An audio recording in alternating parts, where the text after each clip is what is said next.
प्यारे बच्चों, हम लोगों ने कल पढ़ा कि ताप एक ऐसी भौतिक राशि है जिसके द्वारा वस्तुओं के ठंडेपन या गर्माहट की माप होती है।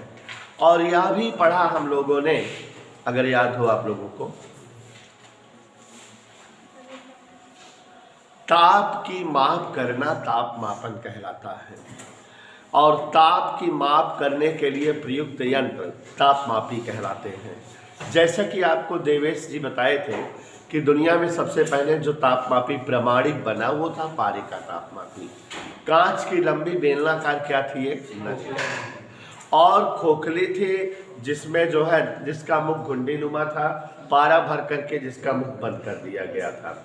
और इस जो है नलिका को पहले पिघलते बर्फ के संपर्क में रख करके जहां तक पारा गया वहां एक चिन्ह बना दिया गया। फिर इस नलिका को वायुमंडलीय दाब पर खौलते जल के संपर्क में रख करके एक दूसरा चिन्ह बनाया गया। दोनों चिन्ह क्रमशः प्रारंभिक बिंदु ताप और अंतिम बिंदु ताप कहलाए। दोनों बिंदुओं के बीच की लंबाई कई समान भागों में बांटी गई। हर दो भागों के बीच की दूरी 1 डिग्री कहलाई। और इस तापमापी को विभिन्न अन्य वैज्ञानिकों ने थोड़ा परिवर्तन करके अन्य प्रकार के तापमापी भी बनाया। जैसा कि आप जान रहे हो श्रीमान विकास ठाकुर जी, सेल्सियस चाचा ने प्रारंभिक बिंदु ताप को 0, शीर्ष बिंदु ताप को 100, बीच में 100 भाग रखे, हर दो खानों के बीच की लंबाई को 1 डिग्री सेंटीग्रेड कहे, और ये तापमापी बना जो है शिवांशु सेल्सियस तापमान बना। ऐसे ही बेटा पारे के तापमापी में प्रारंभिक बिंदु तापमान को 273, शीर्ष बिंदु तापमान को 373, दोनों खानों के बीच 100 लंबाई हो अगर डोला तो इसे जो है केल्विन ताप पैमाना कहते हैं। ऐसे ही प्रिंसे जी जब जो है फ़ारेनहाइट चाचा ने प्रारंभिक बिंदु ताप को 32 और शीर्ष बिंदु ताप को 212, मध्य के भाग को 180 समान भागों में बांटा अनुराग जी, तो ये फ़ारेनहाइट ताप पैमाना बना। और ऐसे र्यूमर ने प्रारंभिक बिंदु ताप को 0 लिखा, शीर्ष बिंदु ताप को क्या लिखा 80, और इस प्रकार जो है बेटा बीच में 80 भाग बनाए। हर दो क्रमागत भागों के बीच की लंबाई 1 डिग्री र्यूमर कहलाई, और ये हमारा र्यूमर ताप पैमाना बना। और अगर याद हो देवेश जी, तो एक ताप को दूसरे ताप में बदलने का हमने आपको एक फार्मूला बताया कि इस फार्मूले के द्वारा हम लोग जो है तापमापी के ताप में परिवर्तन सेल्सियस को केल्विन में, केल्विन को फ़ारेनहाइट में बदल सकते हैं। तरीका बताया कि जिस तापमान को बदलना रहे पहले उसका प्रतीक चिन्ह लिखो, फिर माइनस का चिन्ह लगा करके प्रारंभिक बिंदु ताप लिखो और बटे खानों की संख्या। तो जैसे सेल्सियस है तो C -0, प्रारंभिक बिंदु ताप 0 बटे 100, केल्विन है तो K -273 बटे 100, फ़ारेनहाइट है तो F -32 बटे 100, और र्यूमर है तो R -0 बटे 80। तो इन सूत्रों से कोई भी ताप किसी अन्य ताप में बदल जाता है, यही ना बेटा। और बच्चों जैसे कि पदार्थ के कुछ गुण, लंबाई, ध्यान से सुनना हमारी बात, लंबाई ध्यान से सुनो, पदार्थ के गुण जैसे लंबाई, क्षेत्रफल, आयतन, प्रतिरोध, क्या क्या बोले एक बार फिर से सुनो, लंबाई, क्षेत्रफल, आयतन, प्रतिरोध, दाब, ये सब बेटा ताप के समानुपाती होते हैं। ताप को बढ़ाया जाता है तो ये सारी चीज़ें बढ़ती हैं। ताप बढ़ाने पर पदार्थ की लंबाई भी बढ़ती है, क्षेत्रफल भी, आयतन भी, और दाब भी, ठीक है ना, प्रतिरोध भी, ये सब चीज़ें बढ़ती हैं। तो ये सारे गुण ताप के समानुपाती हैं। इस बात को लेकर विभिन्न वैज्ञानिकों ने बहुत भयानक तापमापी बनाए, जिनके द्वारा कम से कम तापमान से लेकर के अधिक से अधिक तापमान की गणना की जा सकती थी। कैसे? जैसे मान लो एक क्षण है, लोगों ने देखा कि 0 डिग्री सेंटीग्रेड तापमान पर उसकी लंबाई 10 सेमी है, फिर उसको 100 डिग्री सेल्सियस तापमान पर रख दिए तो देख लिए उसकी लंबाई जो है 15 है। कितना बढ़ गई लंबाई? 5। ताप कितना बढ़ा है? 100। तो कैलकुलेशन कर लेंगे कि 100 ताप बढ़ाने पर लंबाई बढ़ती है 5। अब अगर उस क्षण को किसी वस्तु पर रख दे और उसकी लंबाई बढ़ के 20 हो जाए और कहे कि उसका तापमान बताओ, तुरंत कैलकुलेशन करके निकाल लेंगे कि लंबाई अब कितना बढ़ रही? 10। 5 बढ़ती है 100 के ताप पर, तो 10 बड़ी होगी 200 के ताप पे। इसका मतलब अमुक वस्तु का तापमान कितना है? 200। गणना करके निकाल लेते। तो बच्चों, जो पदार्थों का गुण ताप के समानुपाती है, इस बात को लेकर के साइंटिस्टों ने विभिन्न प्रकार के तापमापी बनाए। जैसे स्थिर आयतन गैस तापमापी, तो उसमें आयतन और ताप से संबंध लेकर बनाया गया था। वायु दाब तापमापी, मतलब जिसमें दाब और ताप को लेकर के तापमापी बनाया गया था। प्लेटिनम प्रतिरोध तापमापी, जिसमें प्रतिरोध और ताप के गुणों को लेकर के तापमापी बनाया गया था।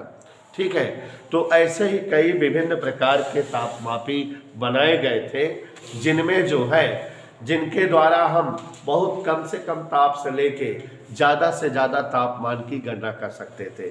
अब हालांकि कोर्स में नहीं है। यहाँ देखो, पदार्थों के गुण, अगर उन्हें बेटा गुण को हम एक्स से लिखें, गुण मतलब जैसे लंबाई, क्षेत्रफल और क्या बेटा? आयतन, प्रतिरोध, दाब आदि। ठीक है, पदार्थों के जो गुण हैं, गुण मतलब क्या क्या? लंबाई है, क्षेत्रफल है, आयतन है, दाब है, प्रतिरोध है। ये सब किस पर डिपेंड करते हैं? ताप। ताप वृद्धि के साथ बढ़ते हैं। यदि 0 डिग्री सेंटीग्रेड ताप पर ये गुण x0 हो, मतलब 0 डिग्री सेल्सियस पर लंबाई या क्षेत्रफल x0 हो, 100 डिग्री सेंटीग्रेड तापमान पर ये गुण x100 और T डिग्री सेंटीग्रेड तापमान पर ये गुण xt हो, तो सूत्र बना है अज्ञात ताप ज्ञात करने का। कौन सा ताप ज्ञात करने का? अज्ञात ताप T हेतु कई सूत्र बने हैं। जैसे अज्ञात ताप T पर गुण निकालना हो तो xt बराबर x0 1 प्लस अल्फा T, जहां अल्फा ताप प्रसार गुणांक है। क्या है बेटा? और अल्फा की वैल्यू निकालने का भी सूत्र बना है, बताएं। xt minus x0 into x0t या x100 माइनस x0 अपान x0 इंटू 100। इन सूत्रों से जो है हम क्या निकाल सकते हैं? ताप प्रसार गुणांक। और इस सूत्र से किसी विशेष ताप पर गुण, और अगर गुण पता रहा है तो ताप आई जाए। इधर क्लियर? गुण पता रहा है, क्या पता लग जाएगा। समझ आ रहा है? तो ये सूत्र जो है पहले यूज होते थे। ऐसे तापमापी बनते थे जिनके द्वारा कम से कम -200 डिग्री सेंटीग्रेड से अधिक 1600 डिग्री सेंटीग्रेड का तापमान ज्ञात किया जा सकता था। यहाँ x मतलब क्या हो सकता है? लंबाई, प्रतिरोध, क्षेत्रफल। ऐसे ही जैसे स्थिर आयतन, एक तापमापी बना था, स्थिर आयतन गैस तापमापी। अब कोर्स में नहीं है लेकिन जानकारी के लिए बता रहे थे, क्योंकि कंपटीशन में इन पर सवालें आती हैं। स्थिर आयतन गैस तापमापी अगर हो तो इसके लिए VT माने T डिग्री सेंटीग्रेड पर आयतन, T डिग्री सेंटीग्रेड पर आयतन क्या होगा? V0 1 प्लस, ठीक है, और अल्फा क्या होगा, VT, जहां जहां एक्स है वो भी।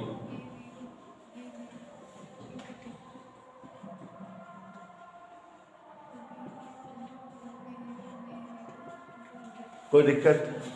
ये एक तापमापी हुआ। जैसे मान लो स्थिर गैस दाब तापमापी,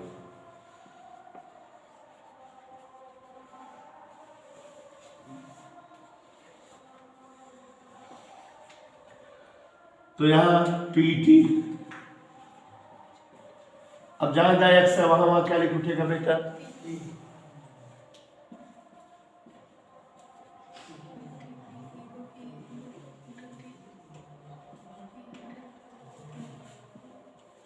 शिवांशु को दिक्कत बेटा? जैसे प्लेटिनम प्रतिरोध तापमापी, कौन तापमापी बेटा? सबके सूत्र इसी से आ जा रहा है कि नहीं?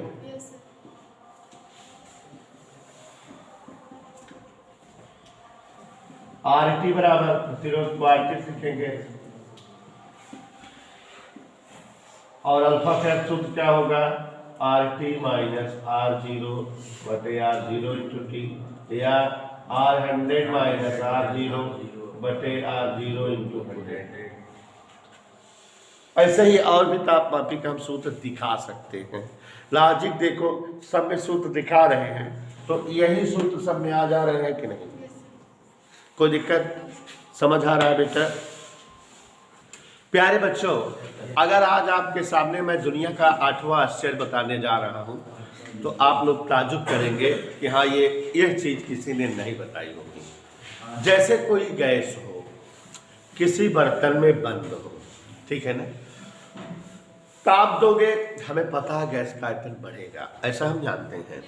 गैसों का आयतन ताप के समानुपाती होता है, ताप बढ़ाने पर आयतन बेटा बढ़ता है। तो यहां देखो जरा, गैसों का, यहां ध्यान दीजिएगा सभी लोग, गैसों का आयतन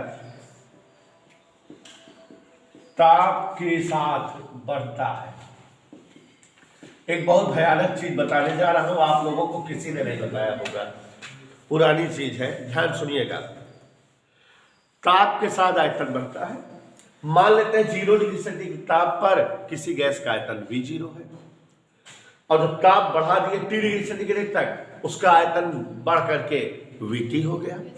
ऐसे ही माना, यहां तक तो समझ में आ रहा है ना? 0 डिग्री सेंटीग्रेड ताप पर विकास, ध्यान समझ में पूछ लेना, विकास गैस का आयतन V0 तथा 3 डिग्री सेंटीग्रेड ताप पर गैस का आयतन VT। तो आयतन में वृद्धि क्या हुई है सर? आयतन में वृद्धि डेल्टा V बराबर VT माइनस V0। इधर क्लियर? और ये जो आयतन में वृद्धि है उनेसा जी, ये 2 चीजों पर निर्भर करती है। एक तो प्रारंभिक आयतन पर, अगर किसी गैस का आयतन 10 मिलीलीटर है, उसका ताप बढ़ाओगे तो 1 मिलीलीटर बढ़ के 11 हो जाएगा। लेकिन अगर किसी गैस का आयतन 1000 मिलीलीटर है तो ताप बढ़ाओगे तो 5-6 मिलीलीटर बढ़ सकता है ना। शुरुआत की मात्रा अगर कम लिए रहोगे तो आयतन कम बढ़ेगा, ज्यादा मात्रा ले लोगे तो। और दूसरी चीज किस पर निर्भर करेगा? ताप वृद्धि पर। ज्यादा ताप बढ़ा दोगे ज्यादा बढ़ जाए, कम ताप बढ़ाओगे तो कम बढ़े। समझ में आ रहा है? माने जो आयतन में वृद्धि है उनेसा बेटा VT माइनस V0, ये प्रोपोर्शनल दोनों के है, V0 इंटू टी। आप सभी लोग जानते हो कि अगर जो है प्रोपोर्शनल सिंबल हटाते हैं, बराबर और कोई नियतांक लाते हैं, ये समझ में आया कि नहीं? इसको बेटा उधर पक्षांतर कर दो तो VT बराबर V0 plus alpha into V0 into T. समझ आया कि नहीं? अब उनेसा बेटा VT बराबर V0 1 प्लस अल्फा टी, ये सूत्र अभी थोड़ी देर पहले हम डायरेक्ट लिख दिए थे कि नहीं? तो ये सूत्र हमने सिद्ध भी करा दिया कि नहीं? अब एक मिनट, कोई बोलेगा नहीं। अगर बेटा T1 डिग्री सेंटीग्रेड ताप तक हम गैस को गर्म करें और उसका आयतन V1 हो, कितने तक था, और T2 डिग्री सेल्सियस ताप तक गर्म करे और आयतन उसका V2 हो जाए, बदल जाएगा ना आयतन। यदि उन्हें सजे T1 डिग्री ताप पर आयतन V1 हुआ T2 डिग्री सेल्सियस ताप पर आयतन क्या हो, तो इस सूत्र का प्रयोग, यहां तक सबको समझ में आया कि नहीं। यह सूत्र अभी डायरेक्ट कहीं हम लिखे थे, सिद्ध भी करा दिए। देखो अब देखो आयतन कितना है, V1 बराबर, सभी लोग ध्यान देना बेटा, V0 1 प्लस अल्फा T1, यही रहेगा कि नहीं, एक समीकरण नहीं समझ। और अब आयतन V2 हो जाए तो V0 1 प्लस अल्फा T2, कोई दिक्कत बेटा। समीकरण 1 को 2 से डिवाइड करें तो V1 बटा V2 ई कट गया, 1 प्लस अल्फा T1 बटे 1 प्लस। यहां एक चीज देखो, साइंटिस्टों ने इस अल्फा का मान निकाला, तमाम विद्वानों ने तमाम गैसों को अलग अलग ताप और आयतन पर रख करके किसका मान निकाला बेटा, और उन्हें से बेटा अल्फा का मान आता है 1/273 प्रति डिग्री सेल्सियस। कोई दिक्कत, रख दे तो V1 बटा V2 बराबर 1 प्लस T1 बटा 273, 1 प्लस T2 बटा 273। कोई दिक्कत, यहां तक समझ में आ रहा है कि नहीं। लघुत्तम ले लो बेटा, V1 बटा V2 बराबर 273 प्लस T1 और 273। याद करो कल की क्लास में समझाए थे, सेल्सियस तापमान में 273 जोड़ देते हैं तो केल्विन ताप बन जाता है, बन जाता नहीं। तो ये 273 प्लस T1 माने कैपिटल T1 केल्विन, और यहां 273 प्लस T2 नहीं समझ में आया, क्या समझ में आया, B1 बटे B2 बराबर T1 बटे अंश बटे अंश, B1 बटा T1 बराबर B2 बटा, यही आ रहा है कि नहीं। अब एक चीज देखो, V1 T1 प्रारंभिक आयतन प्रारंभिक ताप, B2 T2 बाद वाला आयतन बाद वाला ताप का अनुपात बराबर आ रहा है कि नहीं। माने ये अनुपात क्या हो रहा है, कांस्टेंट, मतलब V और T का अनुपात कांस्टेंट नियत है। तिरछा गुणा करो, V बराबर KT माने V प्रोपोर्शनल T बराबर, और K कब आता है। और बच्चों एक बात बताना चाहेंगे, गैस किसे कहते हैं पहले ये जानो, फिजिक्स में, फिजिक्स में गैस की परिभाषा किसमें, दुनिया का ऐसा निकाय जिसे ताप, दाब और आयतन के पदों में व्यक्त किया जा सके उसे ही गैस कहा जाता है। ये किसकी परिभाषा है, गैस की। कौन दिया, फिजिक्स ने। ताप, दाब और आयतन के पदों में व्यक्त किया जा सके उसे गैस कहते हैं। एक चीज और देखो ऐसा, ताप माने T, आयतन माने V और दाब माने T। अगर कभी दो चीज रहे तो कहीं कांस्टेंट रहे, तो यहाँ कौन कौन चीज दिखात बा, तुम्हारे कांस्टेंट का हो गया है दाब। तो अब एक बोलब तो हम ऐसे बोलब, स्थिर दाब पर, दाब ना स्थिर दाब पर, क्यों बताए ना हो भाई, बहुत बढ़िया चीज बताओ जाता है। स्थिर दाब पर गैसों के निश्चित द्रव्यमान का आयतन परम ताप के समानुपाती होता है। और बच्चों आप लोग 9th में पढ़ते हो इस चीज को, 10th में पढ़ते हो, और इंटर में 11th 12th में आपको केमिस्ट्री में पढ़ाया जाता है चार्ल्स का नियम, बायल का नियम, लेकिन वो यहीं से डायरेक्ट बताते हैं आपको कि स्थिर दाब पर गैसों के निश्चित द्रव्यमान का आयतन परम ताप के समानुपाती होता है, V समानुपाती T, V बराबर KT, V बटा T बराबर KT। ये बतावा जाता है B1 बटा T1 बराबर B2 बटा T2, इतना बतावा जाता है। लेकिन आय कैसे हेरन कैसे क्यों होना पता है न क्यों बतावा था। आइए हम बताएंगे। ऐसे चार्ल्सवा हेरा था, आप लोग कभी नहीं पढ़ोगे, कोई केमिस्ट्री टीचर नहीं पढ़ाएगा, बता दे रहा हूं। चार्ल्स ने ऐसे खोजा था, किसी बुक में नहीं पाओगे, अर्जुन सर बताएंगे। ये नियम कौन खोजा था?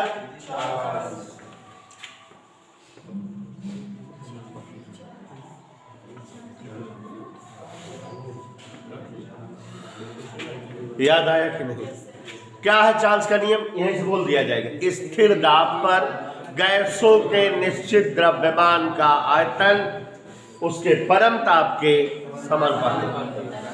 कठिन है, आप केमिस्ट्री में यहां से पढ़ते हो, यहां तक पढ़ते हो उलट के, लेकिन ये डेरिवेशन किसी ने नहीं बताया है। तो देखो आज बता दिए कि नहीं बता?